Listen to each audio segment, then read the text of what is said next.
Welcome to INB news. ముందుగా headlines చూద్దాం.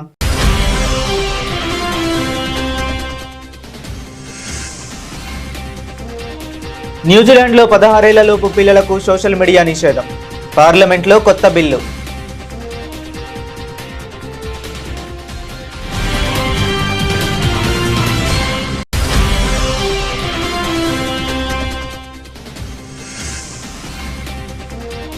Urban Naxals చేతిలో యువత భవిష్యత్తు నాశనం చేస్తున్నారు. రాహుల్ గాంధీపై యోగి తీవ్ర విమర్శలు.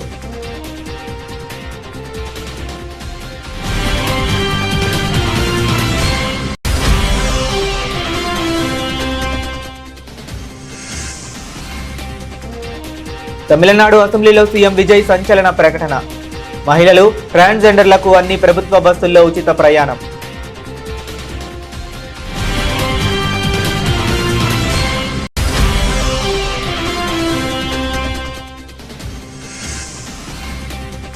కర్ణాటక చరిత్రలో చారిత్రాత్మక నిర్ణయం. పాలక్కాడ్ నుంచి మైసూరు డివిజన్ కు మంగళూరు షిఫ్ట్.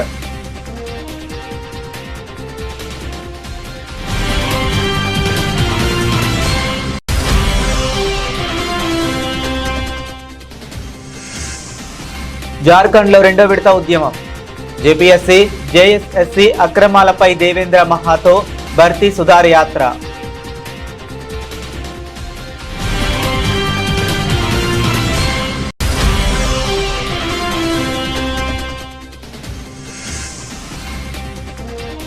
వర్షపు నీటిలో ఈదులాడుతున్న దేశ రాజధాని. ఢిల్లీలో స్తంభించిన జలమయం అయిన వీధులు.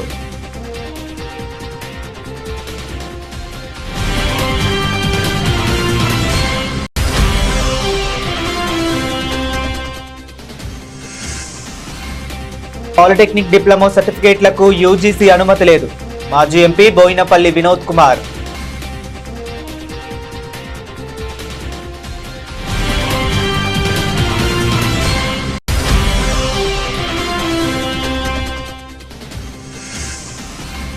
ఏలూరు జిల్లాలో నాన్ జిఎంఓ విత్తనాల విడుదల.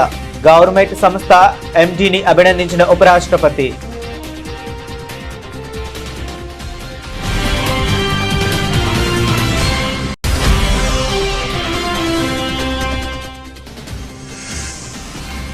పేదల సబ్సిడీని ఎత్తేసేందుకే స్మార్ట్ మీటర్ల కుట్ర. తెలంగాణ రక్షణ సేన అధ్యక్షురాలు కవిత ఆగ్రహం.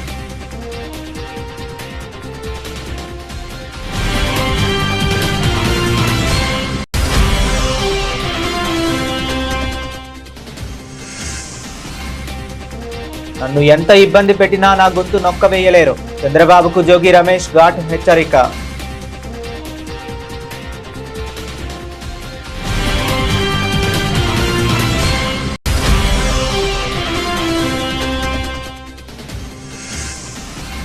పీజేటీఐ ఆర్డర్ ఆఫ్ మెరిట్ ట్రోఫీ ఆవిష్కరణ. కపిల్ దేవ్, అమన్దీప్ జోల్ సమక్షంలో గ్రాండ్ ఈవెంట్.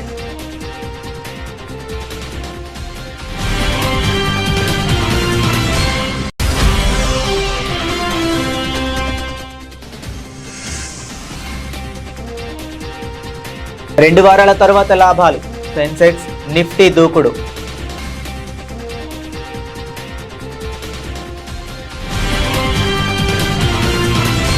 అంతర్జాతీయంగా సోషల్ మీడియా నియంత్రణ దిశగా మరో సంచలన అడుగు పడింది. 16 ఏళ్ల కంటే తక్కువ వయసు ఉన్న పిల్లలకు సోషల్ మీడియా వినియోగాన్ని నిషేధించేందుకు న్యూజిలాండ్ పార్లమెంట్ లో ఒక నూతన bill రూపుదిద్దుకుంది.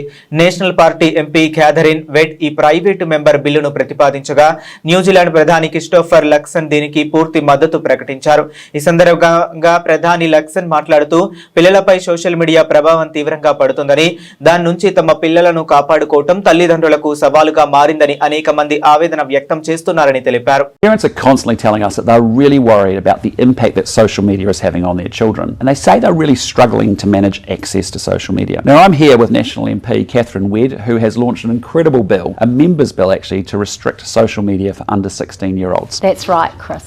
This bill is about protecting children from online harm, including bullying, addiction and exposure to inappropriate content by restricting social media access for under 16-year-olds. It puts the onus on social media companies to verify that someone is over the age of 16 before they access social media platforms, and it mirrors the approach taken in Australia and follows work in other countries like the UK, the EU and Canada. Now, while parents have a role to play in monitoring what social media their children are on, the social media companies have a responsibility too. That's right. This is about protecting our children. It's about making sure that social media companies are playing their role in keeping all of our kids safe. Congress అగ్రనేత లోక్సభ ప్రతిపక్ష నాయకుడు రాహుల్ గాంధీ చేసిన మనుస్మృతి వ్యాఖ్యలపై ఉత్తరప్రదేశ్ ముఖ్యమంత్రి యోగి ఆదిత్యనాథ్ అత్యంత ఘాటుగా స్పందించారు. రాయ్ బరేలీ పర్యటనలో ఉన్న యోగి ఆదిత్యనాథ్ రాహుల్ గాంధీపై విమర్శలు శరాలు సంధించారు. పూణేలో జరిగిన ఒక కార్యక్రమంలో రాహుల్ గాంధీ మనుస్మృతి భావజాలాన్ని విమర్శిస్తూ చేసిన వ్యాఖ్యలపై స్పందించిన సీఎం యోగి అర్బన్ నక్సల్స్ చేతిలో పడి దేశ ప్రస్తుత తరం యువత భవిష్యత్తును ఎందుకు నాశనం చేయాలని చూస్తున్నారు, భారతీయ సంస్కృతి పరంపరలను ఎందుకు ధ్వంసం చేస్తున్నారు అని నిలదీశారు. क्या कोई बहन भाई के बगैर है? क्या कोई पत्नी पति के बगैर अपने अस्तित्व को मानती है? और क्या कोई मां बेटे के बगैर अपने अस्तित्व को पूर्ण मानती है? अगर मनुस्मृति ने ये बात कही है, आप बताइए सही बात क्या है? और आप भारत के बच्चों को, भारत के नौनिहालों को उस दिशा में क्यों ले जाना चाहते हैं जहां पर किसी माता को या किसी अन्य व्यक्ति को बाद में लज्जित होकर के माफी मांगनी पड़े? आपने देखा होगा जंतर मंतर में अभी एक बेटी ने प्रधानमंत्री जी मोदी जी के प्रति किस प्रकार की अभद्र भाषा का प्रयोग किया था, और बाद में उस बेटी की मां, वह बेटी भी अपने शब्दों को वापस लेती है, माफी मांगती है. उसकी माता पिता ने भी इस बात को स्वीकार किया कि उनकी बेटी ने गलत बोला है. आप क्यों अर्बन नक्सलियों के हाथों भारत की वर्तमान पीढ़ी के भविष्य को खराब करना चाहते हैं? क्यों भारत की विरासत को बर्बाद करना चाहते हैं? क्यों भारत के भविष्य के साथ खिलवाड़ करना चाहते हैं? తమిళనాడు రాజకీయాల్లో ప్రజా సంక్షేమ రంగంలో అత్యంత కీలకమైన పరిణామం చోటు చేసుకుంది. తమిళనాడు ముఖ్యమంత్రి సి జోసెఫ్ విజయ్ రాష్ట్ర శాసనసభలో మహిళలు మరియు ట్రాన్స్జెండర్ల కోసం ఉచిత బస్సు ప్రయాణ పథకాన్ని మరింత విస్తరిస్తున్నట్లు సంచలన ప్రకటన చేశారు. అసెంబ్లీలో రూల్ 110 కింద ప్రకటన చేస్తూ గతంలో కేవలం సాధారణ పట్టణ బస్సులకే పరిమితమైన ఉచిత ప్రయాణ సదుపాయాన్ని ఇప్పుడు ఎక్స్ప్రెస్, ఎల్ఎస్ఎస్ మరియు డీలక్స్ ప్రభుత్వ బస్సులకు కూడా వర్తింపజేయనున్నట్లు తెలిపారు. వెట్రి పయనం పేరుతో రూపొందించిన ఈ పథకం ద్వారా మహిళలకు ఎలాంటి ఆదాయ పరిమితి గాని ప్రయాణాల సంఖ్యపై పరిమితి గాని ఉండదని స్పష్టం చేశారు. ஒரு மாநிலத்தின் உண்மையான முன்னேற்றம் என்பது அதன் பொருளாதார வளர்ச்சியால் மட்டுமல்ல, பெண் கல்வி, வேலைவாய்ப்பு, மருத்துவம், வணிகம் மற்றும் சமூக வாழ்வின் அனைத்து தளங்களிலும் சுதந்திரமாகவும் பாதுகாப்பாகவும் பங்கேற்கும் வாய்ப்புகளாலும் அளவிடப்படுகிறது. மகளிரின் பயண சுதந்திரம் அவர்களின் பொருளாதார சுதந்திரத்திற்கும் குடும்பங்களின் முன்னேற்றத்திற்கும் அடித்தளமாக இருக்கிறது. தற்போது செயல்படுத்தப்பட்டு வரும் மகளிர் கட்டணமில்லா பயண திட்டத்தில் மாநகரம், நகர்ப்புறங்களில் சாதாரண மற்றும் மலைப்பகுதி பேருந்துகளில் 40 கிலோமீட்டர் வரை மட்டுமே பயணம் செய்ய அனுமதிக்கப்பட்டு வருகிறது. எக்ஸ்பிரஸ், எல்எஸ்எஸ், டீலக்ஸ் பேருந்துகள் மற்றும் புறநகர் பேருந்துகளில் கட்டணமில்லா பயணம் அனுமதிக்கப்படுவதில்லை. தமிழ்நாட்டின் எந்த பகுதியிலும் வசிக்கும் ஒரு மகளிரும் போக்குவரத்து கட்டணத்தால் தமது வாய்ப்புகளை இழக்கக்கூடாது என்ற சமூக நீதி சிந்தனையை இவ்வரசு முதன்மையாக கொண்டுள்ளது. இதனை கருத்தில் கொண்டு மகளிர் கட்டணமில்லா பயண திட்டத்தை விரிவுபடுத்தி பெருமளவில் பயனளித்திடும் விதமாக வெற்றி பயணம் என்ற பெயரில் தேசத்தந்தை மகாத்மா காந்தியடிகளின் பிறந்த நாளான அக்டோபர் 2ஆம் தேதி முதல் செயல்படுத்த அரசு முடிவு செய்துள்ளது. కర్ణాటక రైల్వే రంగ చరిత్రలోనే ఒక ప్రధాన ఘట్టం చోటు చేసుకుంది. దశాబ్దాలుగా ఉన్న డిమాండ్కు తెరదించుతూ కేంద్ర ప్రభుత్వం ఒక కీలక నిర్ణయాన్ని తీసుకుంది.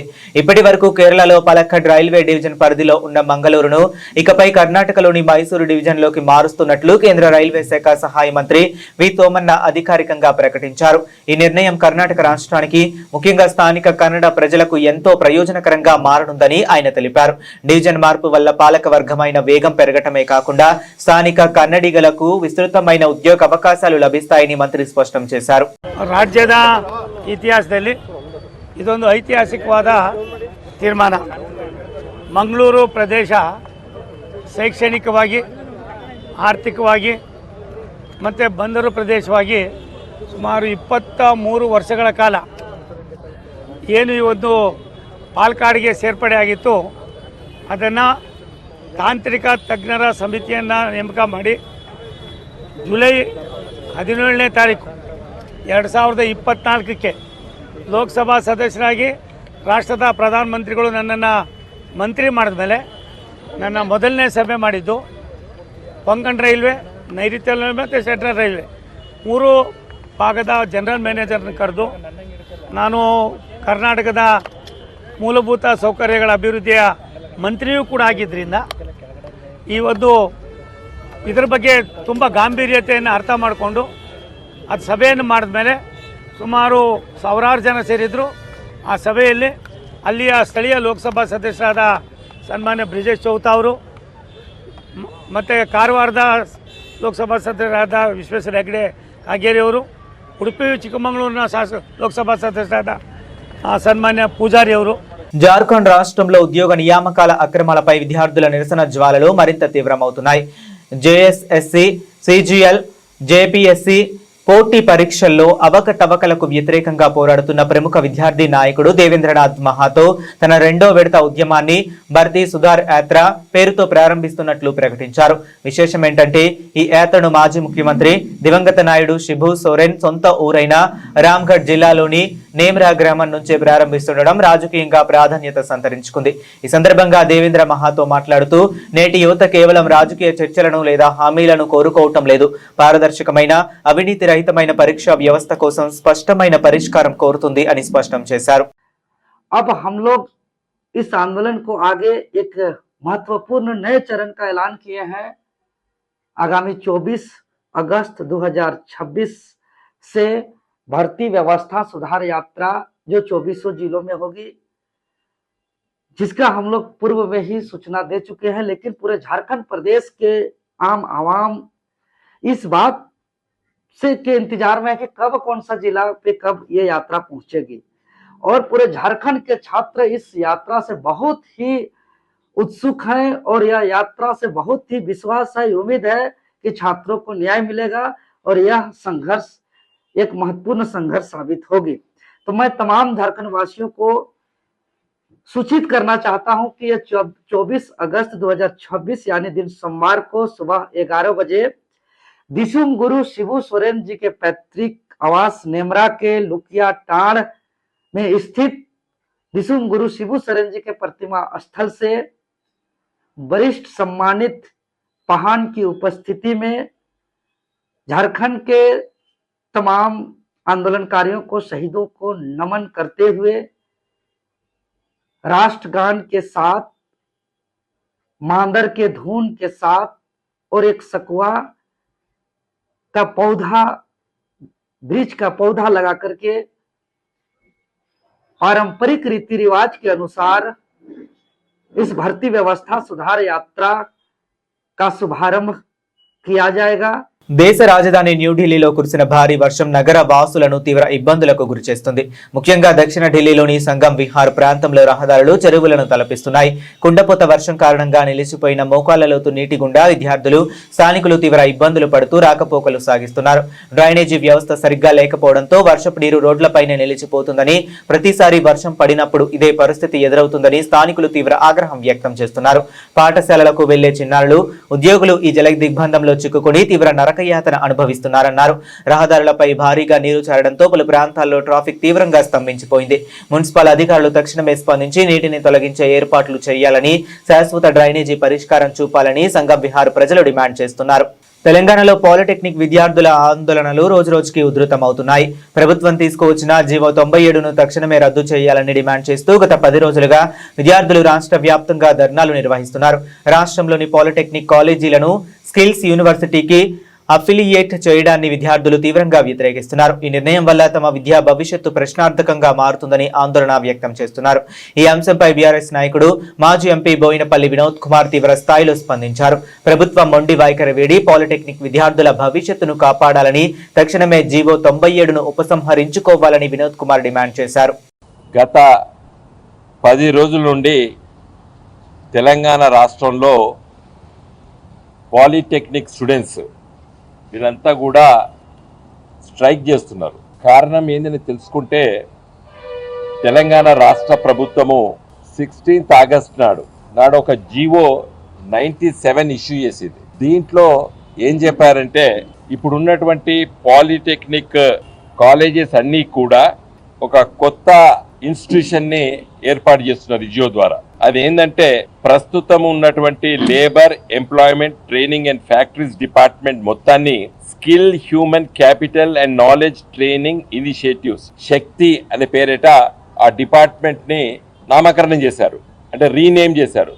ఉన్న పేరుని మార్చేసి ఈ పేరు పెట్టారు. పెట్టి దీన్ని మరి డిపార్ట్మెంట్ ఆఫ్ లేబరు, ఎడ్యుకేషన్ కాకుండా యంగ్ ఇండియా స్కిల్స్ యూనివర్సిటీ ఏదైతే YSU, మన ముఖ్యమంత్రి రేవంత్ రెడ్డి గారి మదిలో ఉన్నటువంటి ఆలోచన ఒక స్కిల్ యూనివర్సిటీ పెట్టాలని. మంచిదే, పెట్టడంలో తప్పేం లేదు.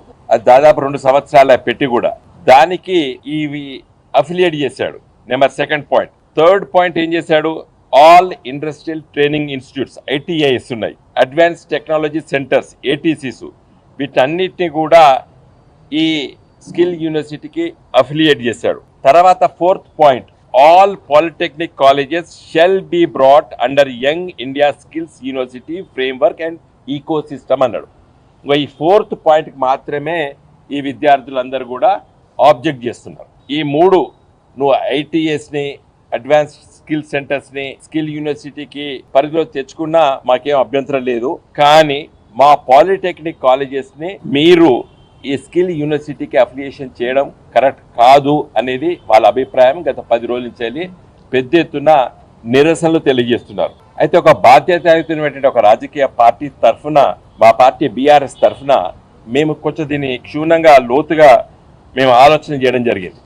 ఈ జీవో మొత్తంలో మళ్ళీ ఏం చెప్తాడు, young India skills university act 2024ను, తెలంగాణ ఎడ్యుకేషన్ యాక్ట్ 1982, ఈ రెండింటిని కూడా ఏమైనా అమెండ్మెంట్ చేయాలన్నా లేదా కొత్త చట్టాలు తీసుకురావాలన్నా మీరు ఆలోచన చేయమని చెప్పి చీఫ్ సెక్రటరీ గారు ఇచ్చినటువంటి జీవో ఇది. స్కిల్ యూనివర్సిటీ అంటే ఏంది అనేది మళ్ళీ లోతుగా నేను పరిశీలించడం జరిగింది. గెజిట్ పబ్లికేషన్ ఎప్పుడు వచ్చింది? ఇది ఆగస్ట్ 14, అంటే ఖచ్చితంగా 2 సంవత్సరాల క్రితం, 2024 ఆగస్ట్ 14 నాడు 2 సంవత్సరాల క్రితము స్కిల్ యూనివర్సిటీ మన రాష్ట్ర శాసనసభ చట్టం ద్వారా ఏర్పడ్డది. ఈ స్కిల్ యూనివర్సిటీ మొత్తం గెజిట్ మొత్తం ఈ జీవోస్ అన్ని ఈ చట్టంలో ఉన్నటువంటి అవన్నీ కూడా చూడడం జరిగింది. అయితే ఈ స్కిల్ యూనివర్సిటీ చట్టం బానే ఉంది, కానీ ఈ యూనివర్సిటీకి కేంద్ర ప్రభుత్వం UGC ఏదైతే దాన్ని రికగ్నైజేషన్ చేసిందో అది 19th నవంబర్ 24 నాడు UGC ఒక లెటర్ ద్వారా దీన్ని రికగ్నైజ్ చేసింది స్కిల్ యూనివర్సిటీని. దీంట్లో ఏం చెప్తుంది? The university is empowered to award degrees as specified by the UGC under section 22 of the UGC act 1956. అంటే ఈ స్కిల్ యూనివర్సిటీ కేవలము డిగ్రీలు మాత్రమే అవార్డు చేసేటానికి ఈ UGC పర్మిషన్ ఇచ్చింది. ఏది? Skill university. మరి ఈ పిల్లలు చదువుకునేది డిగ్రీ కాదు, ఈ పిల్లలు చదువుకునేది ఏంది? Polytechnic. It is only diploma. Eluru జిల్లా నూజివీడు నియోజకవర్గం ముసునూరులో జరిగిన చారిత్రాత్మక విత్తనావిష్కరణ కార్యక్రమంలో ఓ ఆసక్తికర సన్నివేశం చోటు చేసుకుంది. దేశంలోనే మొదటిసారిగా రూపొందించిన నాన్ GMO పాప్కార్న్ హైబ్రిడ్ విత్తనాన్ని ఆవిష్కరించిన అనంతరం భారత ఉపరాష్ట్రపతి సిపి రాధాకృష్ణన్ తన ప్రసంగాన్ని తెలుగులోనే ప్రారంభించి సభలోని వారిని విశేషంగా ఆకట్టుకున్నారు. ఈ సందర్భంగా ఆయన మాట్లాడుతూ, నాకు తెలుగు అర్థమవుతుంది, కానీ ధారాళంగా మాట్లాడలేను అని చిరునవ్వుతో పేర్కొన్నారు. 2 నెలల క్రితం ఒక తమిళ పత్రికలో గవర్నమెంట్ సంస్థ MD పట్టాభి విజయగాథను చదివేనని గుర్తు చేసుకున్నారు. ఒకే ఒక ఉత్పత్తితో ప్రపంచ స్థాయి గుర్తింపు తీసుకురావడంపై ఆయన ఎండి పట్టాభిని ప్రత్యేకంగా అభినందించారు. అనంతరం దేశంలో జరుపుకునే పంటల పండుగల ప్రాశస్త్యాన్ని ఉపరాష్ట్రపతి వివరించారు. ప్రతి సంవత్సరం జనవరి 14న దేశమంతా కలిసి ఐక్యతతో పంటల పండుగను జరుపుకుంటామని తెలిపారు. ఆంధ్రప్రదేశ్, తెలంగాణ రాష్ట్రాల్లో సంక్రాంతిగా, తమిళనాడులో పొంగల్గా, పంజాబ్లో లోహ్రీగా, అసోంలో బహుగా విభిన్న పేర్లతో ఘనంగా నిర్వహించుకుంటామని ఆయన పేర్కొన్నారు. తెలంగాణలో గృహ విద్యుత్తు కనెక్షన్లకు స్మార్ట్ మీటర్లు అమర్చాలన్న ప్రభుత్వ నిర్ణయం తీవ్ర రాజకీయ దుమారాన్ని రేపుతుంది. రేవంత్ రెడ్డి నేతృత్వంలోని కాంగ్రెస్ ప్రభుత్వం పేదల పక్షాన కాకుండా కార్పొరేట్ పేదల పక్షాన నిలిచిందని తెలంగాణ రక్షణ సేన అధ్యక్షురాలు కల్వకుంట్ల కవిత తీవ్ర స్థాయిలో విమర్శలు గుప్పించారు. కార్పొరేట్ సంస్థలతో కుమ్మక్కై పేద ప్రజలకు అందుతున్న విద్యుత్ సబ్సిడీలను ఎత్తివేసేందుకు ప్రభుత్వం కుట్ర పన్నుతుందని ఆరోపించారు. కేంద్ర ప్రభుత్వం తీసుకున్న తలా తోకాలేని విధానాల ముందు రేవంత్ ప్రభుత్వం మోకరిల్లుతుందని ఎద్దేవా చేశారు. జై తెలంగాణ. అందరికీ నమస్కారం. తెలంగాణ రాష్ట్ర ప్రభుత్వం పేదల పక్షాన లేదు, పెద్దల పక్షానే ఉందని పదే పదే నిరూపించుకుంటా ఉంది. ఈ మధ్య గవర్నమెంట్ అంతా కూడా స్మార్ట్ మీటర్లు పెట్టబోతున్నాం అనేటటువంటి అంశాన్ని హైలైట్ చేసి చెప్పేటటువంటి ప్రయత్నం చేస్తుంది. మొన్ననే సిఎండి గారు కూడా ప్రకటన చేయడం జరిగింది, మేము త్వరలో స్మార్ట్ మీటర్స్ పెడతామని చెప్పి. అట్లనే నెక్లెస్ రోడ్లో కూడా ఒక ఎగ్జిబిషన్ పెట్టిండ్రు, ఎట్లా స్మార్ట్ మీటర్స్ బాగుంటాయి ఏంది అని. అంటే పబ్లిక్ని ఒక మైండ్ వాష్ చేసే ప్రయత్నం చేస్తున్నారు. ఈ సందర్భంగా తెలంగాణ ప్రజలకు నేను ఒక 2-3 విషయాలు చెప్పాలనుకుంటున్నాను. ఆల్రెడీ మన తెలంగాణ రాష్ట్రంలో ఉన్నవన్నీ కూడా స్మార్ట్ మీటర్సే. ఇప్పుడు ముందు లెక్క ఎవరు కూడా పోయి పెన్ను పేపర్ పట్టుకొని రీడింగ్ రాసుకునే అవసరం లేదు. ఒక చిన్న మెషిన్ ఉంటుంది, దాన్ని తీసుకొని మీటర్ దగ్గరికి పోగానే ఆటోమేటిక్గా రీడింగ్ వస్తుంది. స్మార్ట్ మీటరే ఇప్పుడు కూడా ఉన్నది. కానీ ఇప్పుడు వీళ్ళు ప్రపోజ్ చేసేటటువంటి కొత్త మీటర్ ఏంటంటే, ఏదైతే రైతులు ఢిల్లీ సింగ్ బార్డర్ దగ్గర ఉద్యమం చేస్తే నల్ల చట్టాలు తొలగించిండ్రో, ఆ నల్ల చట్టాల్లో భాగంగా అదానీ వాళ్ళ కంపెనీకి సంబంధించి మీటర్లు ఏవైతే వ్యవసాయానికి పెట్టాలనుకున్నారో, ఇప్పుడు కొత్తగా కేంద్ర ప్రభుత్వం ఒక కొత్త పథకం తీసుకొచ్చింది. దాన్ని రాష్ట్ర ప్రభుత్వం సంతకం పెట్టి ఒప్పుకొని ఇవాళ కొత్త స్మార్ట్ మీటర్లు పెట్టాలనుకుంటుంది. మరి కొత్త స్మార్ట్ మీటర్లు పెడితే నష్టమేంది అంటే, ఇవి మన సెల్ ఫోన్ ఎట్లయితే మనం మొదలే ఒక 1000 రూపాయలు, 500, 100 రూపాయలు పెట్టి ప్రీపెయిడ్ ఎట్లా చేసుకుంటామో అట్లా ప్రీపెయిడ్ స్మార్ట్ మీటర్లు పెట్టాలనుకుంటున్నారు. సరే, మొన్న మనందరం కూడా ఈఆర్సీలో గొడవ చేస్తే వ్యవసాయానికి పెట్టమని చెప్పిండ్రు. కానీ ఇప్పుడు మళ్ళీ మొత్తం పబ్లిక్కి పెట్టాలి, ప్రతి ఇంటికి కూడా స్మార్ట్ మీటర్ పెట్టాలనే ఒక ప్లాన్ చేస్తూ ఉన్నారు.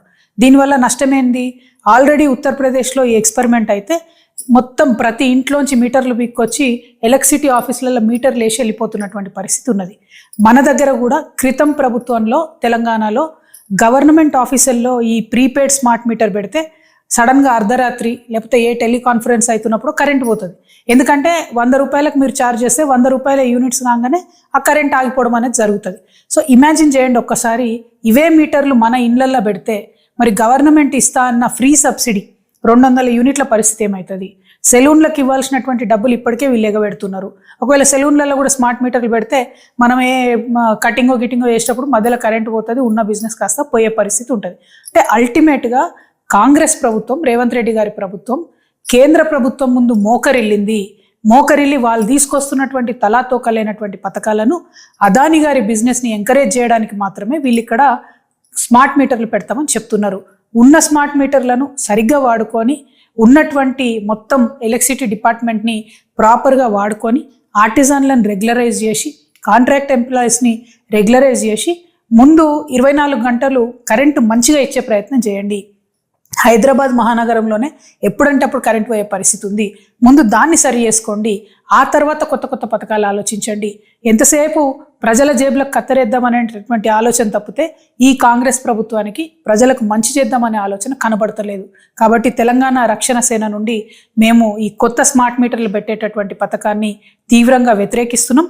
దీనివల్ల మీరు ఇస్తున్నటువంటి ఎస్సీ ఎస్టీలకు అట్లనే సెలూన్లకు సబ్సిడీ ఎత్తేయాలనేటటువంటి ఆలోచన చేస్తున్నట్టుగా కనబడుతుంది. దీన్ని మేము జరగనివ్వము, దీన్ని మేము తీవ్రంగా వ్యతిరేకిస్తున్నాము. Thank you. జై తెలంగాణ. ఆంధ్రప్రదేశ్ రాజకీయాల్లో నాయకుల మధ్య మాటల తూట, వ్యక్తిగత ఆరోపణలు మరింత ముదురుతున్నాయి. ముఖ్యమంత్రి నారా చంద్రబాబు నాయుడిని లక్ష్యంగా చేసుకుని వైఎస్ఆర్సీపీ నేత మాజీ మంత్రి జోగి రమేష్ సంచలన వ్యాఖ్యలు చేశారు. తనపై మరియు తన కుటుంబంపై రాజకీయ కక్ష సాధింపు చర్యలు జరుగుతున్నాయని జోగి రమేష్ తీవ్ర స్థాయిలో మండిపడ్డారు. అసెంబ్లీలో ఏదో అన్నారనే నెపంతో బయటకు వచ్చి కన్నీళ్లు పెట్టుకున్న చంద్రబాబుకు ఇతరుల కుటుంబాల బాధలు అర్థం కావా అని ప్రశ్నించారు. నీ కుటుంబం లాగే నాకు ఒక కుటుంబం ఉందనే విషయాన్ని గుర్తుంచుకోవాలి అని వారు వ్యాఖ్యానించారు. తమ నివాసాలు, కుటుంబ వ్యవహారాలను రాజకీయంగా వాడుకుంటూ తీవ్ర ఇబ్బందులకు గురి చేసే ప్రయత్నం జరుగుతుందని ఆయన ఆరోపించారు. అంటే మీ కుటుంబాలేమో కుటుంబాలా, మా కుటుంబాలు కావా చంద్రబాబు నాయుడు గారు? నిన్నంటేనేమో అన్నారో లేదో తెలియదు, గిలగలా కొట్టుకొని ఏడ్చి బయటకు వచ్చావే. మేము దయచేసి అడుగుతా ఉన్నా, ఐటీడీపీ ద్వారా వ్యాపారం చేశారే, ఐటీడీపీ ద్వారా తెలుగుదేశం పార్టీ ద్వారా కొన్ని ఛానల్స్ని హైయర్ చేసుకున్నావే. హైయర్ చేసుకొని నెల రోజుల పాటు పీఆర్పీ రేట్లు పెంచుకొని నా కుటుంబం మీద వ్యక్తిగతంగా వ్యాపారం చేసి అన్నం తింటున్న దుర్మార్గులను అడుగుతా ఉన్నా. రాజకీయంగా ఎదుర్కో, రాజకీయంగా రా. 2 సంవత్సరాల 3 నెలల పాటు నువ్వు అధికారంలోకి వస్తే, మొట్టమొదటి నువ్వు అధికారంలోకి వచ్చిన తర్వాత 2 నెలలకే నా కుమారుడు రాజీవ్ని అరెస్టు చేయించావే, జైల్లో పెట్టించావే. అయినా దడవలా. చంద్రబాబు నాయుడు ఇంటి దగ్గర ధర్నా చేశానని చెప్పేసి సుప్రీంకోర్టు దాకా వెళ్ళి జోగి రమేష్ని అరెస్టు చేయాలని చెప్పేసి తపన పడ్డావే. అయినా దడవలా. కల్తీ కేసు సృష్టించి 83 రోజుల పాటు నన్ను, నా తమ్ముడు రాముని జైల్లో నిర్బంధించావే, 3 జైలు తిప్పావే. అయినా దడవలా. జైలు నుంచి బయటకు వచ్చా, మరలా ప్రజా సమస్యల మీద చంద్రబాబు నాయుడు ఇంటికి వస్తానని చెప్పా, దడవల. కానీ జోగి రమేష్ గొంతు నొక్కాలా. జోగి రమేష్ గొంతు నొక్కినా, పేక పిసికినా ఈ గొంతు ఆగదని చెప్పేసి చంద్రబాబు నాయుడికి, లోకేష్కి ఇద్దరికి చెప్తా ఉన్నా. దయచేసి చాలామంది మిత్రులు అనుకుంటారు, ఎందుకు జోగి రమేష్ చంద్రబాబు నాయుడిని, లోకేష్ని టార్గెట్ చేశాడు, వాళ్ళ కుటుంబ విషయం కదా అని చెప్పాడు అనుకుంటారు. దయచేసి 2 రాష్ట్రాల తెలుగు ప్రజలు, ప్రపంచంలో ఉన్న తెలుగు ప్రజలందరూ కూడా గమనించాల. ఇది ఒక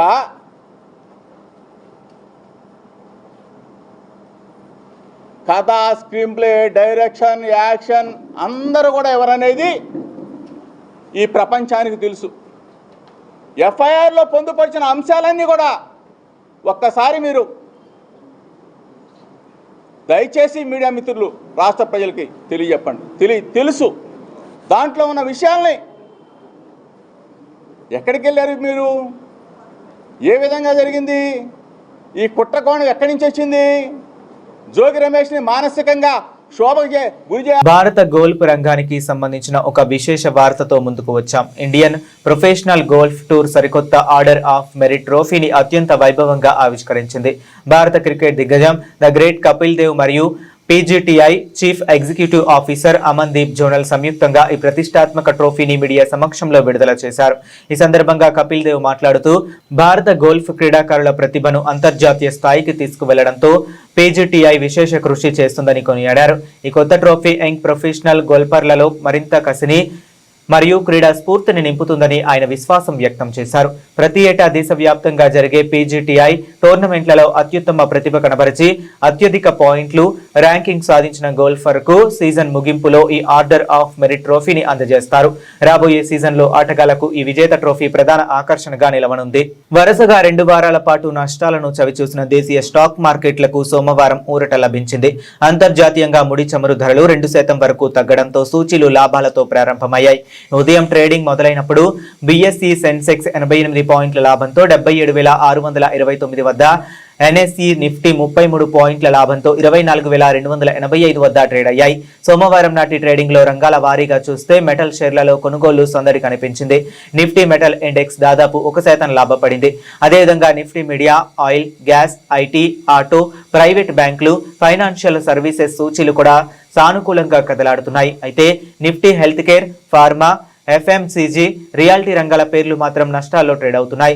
విశ్లేషకుల అంచనా ప్రకారం సమీప భవిష్యత్తులో నిఫ్టీ 24,200 నుంచి 24,600 పాయింట్ల మధ్య పరిమిత శ్రేణిలో కదలాడవచ్చు. దేశీయ ఆర్థిక వ్యవస్థ బలంగా ఉండడం, కంపెనీల ఫలితాలు మెరుగ్గా ఉండడం మార్కెట్కు మద్దతు ఇస్తున్నప్పటికీ అధిక ముడి చమురు ధరలు, అంతర్జాతీయ ఉద్రిక్తతలు లాభాలకు అడ్డుకట్ట వేయవచ్చని వారు భావిస్తున్నారు. బులెటిన్ ముగించే ముందు మరొకసారి హెడ్లైన్స్ చూద్దాం.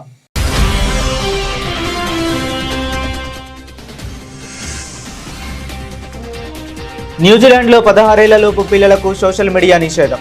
పార్లమెంట్లో కొత్త బిల్లు.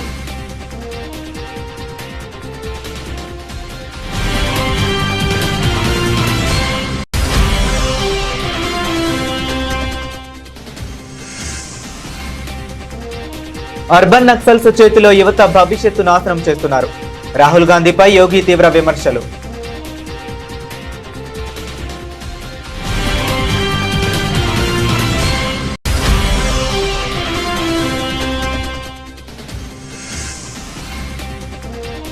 తమిళనాడు అసెంబ్లీలో సీఎం విజయ్ సంచలన ప్రకటన. మహిళలు, ట్రాన్స్జెండర్లకు అన్ని ప్రభుత్వ బస్సుల్లో ఉచిత ప్రయాణం.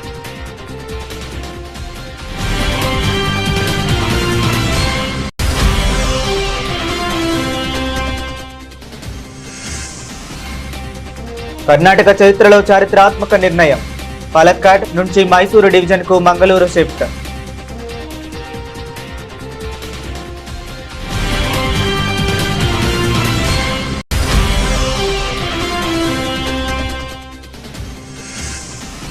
జార్ఖండ్లో రెండో విడత ఉద్యమం. జేపీఎస్సీ, జేఎస్ఎస్సీ అక్రమాలపై దేవేంద్ర మహాతో భర్తీ సుధార్ యాత్ర.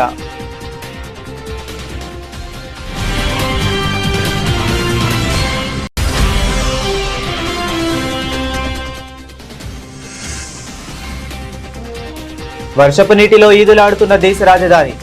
ఢిల్లీలో స్తంభించిన జలమయం అయిన వీధులు.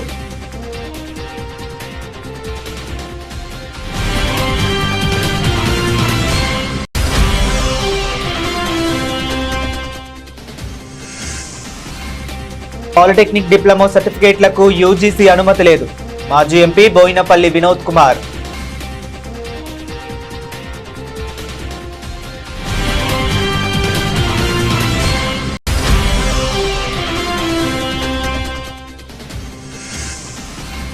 ఏలూరు జిల్లాలో నాన్ జిఎంఓ విత్తనాల విడుదల. గవర్నమెంట్ సంస్థ ఎండీని అభినందించిన ఉపరాష్ట్రపతి.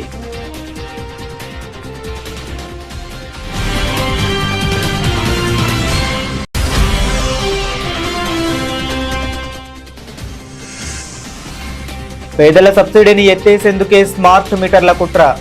తెలంగాణ రక్షణ సేన అధ్యక్షురాలు కవిత ఆగ్రహం.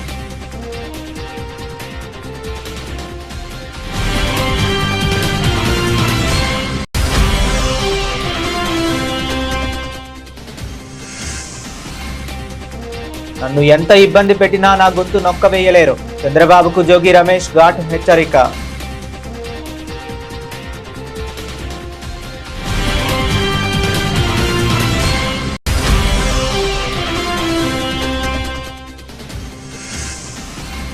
పీజీటీఐ ఆర్డర్ ఆఫ్ మెరిట్ ట్రోఫీ ఆవిష్కరణ. కపిల్ దేవ్, అమన్దీప్ జోల్ సమక్షంలో గ్రాండ్ ఈవెంట్.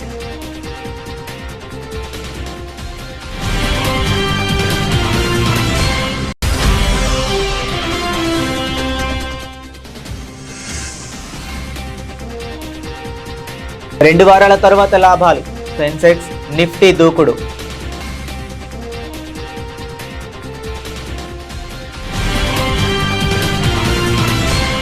ఇవి ఇప్పటి వరకు ఉన్న అప్డేట్స్. మరిన్ని అప్డేట్స్ కోసం కీప్ వాచింగ్.